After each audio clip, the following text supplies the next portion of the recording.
All right, time for sports. Mara's here with that. Mike. Welcome back, Hudson. Thank you. Nice to be back. Good to see you. I know you like your football. And this is usually Canucks country at this time of year, but due to the lockout, well, the Pacific Northwest has become Seahawks Central.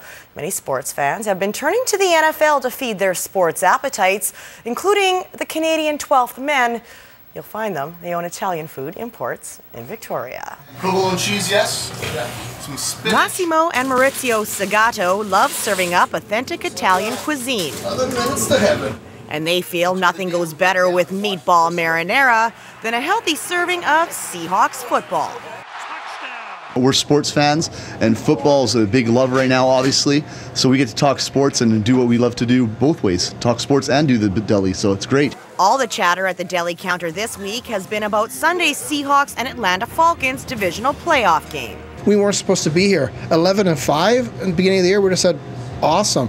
So it's hard not to get excited. Not many would have predicted that rookie quarterback Russell Wilson would lead the Seahawks to their first perfect season at home since 2005. He tied Peyton Manning's record for most touchdown passes by a rookie with 26 and helped the Hawks become just the third team in NFL history to post back-to-back 50-plus point games. Seahawks' success on Sunday boils down to their pivot. Wilson has to be Wilson, and it's defense, like you said. I mean, defense is huge. They have some great receivers. Through the air, the Falcons are the better team, with Roddy White, Julio Jones, and veteran Tony Gonzalez as Matt Ryan's favorite targets. There's Ryan. Oh, he's going to jump over you right off. He's gone. He's gone. Bye. He's going to eat him up. It's going to be beautiful. Did you say eat him up? But on the ground, the Hawks are hard to contain. Running back Marshawn Lynch has more rushing yards than the entire Falcons team and should be able to slice through a defense that's ranked 21st in the NFL. I agree. I think Lynch should have a big day. We should be able to make some gaps for him. He should be able to run. Go. Wilson hands off To Lynch, meatball. comes through the gap.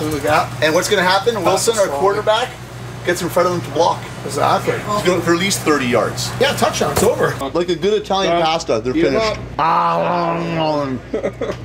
Good night, it's over. Well, as Canucks players continue to file into town, the trade winds keep blowing around Roberto Luongo. We may be able to scratch the Flyers from the list of potential suitors, as Flyers GM Paul Holmgren called the Luongo to Philly rumors not true and without base or merit.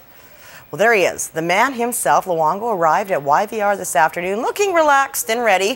Luongo had been working out in Florida during the lockout and is excited to be back with his Canucks teammates. For how long, though, is anybody's guess. The players begin their process of ratifying the CBA tomorrow, and once that's done, it's open season on the trade market. For his part, Luongo isn't holding his breath for that fateful phone call from GM Mike Gillis. He said when he's got news, he'll inform me. So that's where we're at, and you know, that's a good thing because I don't want to be bothered with that every day. You know, I think when something comes up, he'll approach me. But for now, I want to be focused on you know, doing what I could do.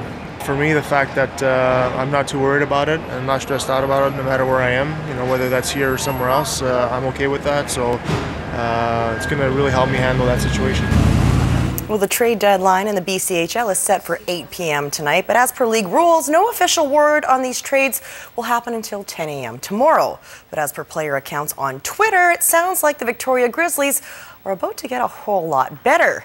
18-year-old Pierce Evanston says he's coming back to Victoria after spending the season with the Vernon Vipers, as well as a stint with the WHL's Portland Winterhawks. Also, as per Twitter, the Grizzlies have shipped Garrett Skirbich to the Cowichan Capitals in return for captain Kyler Bruce.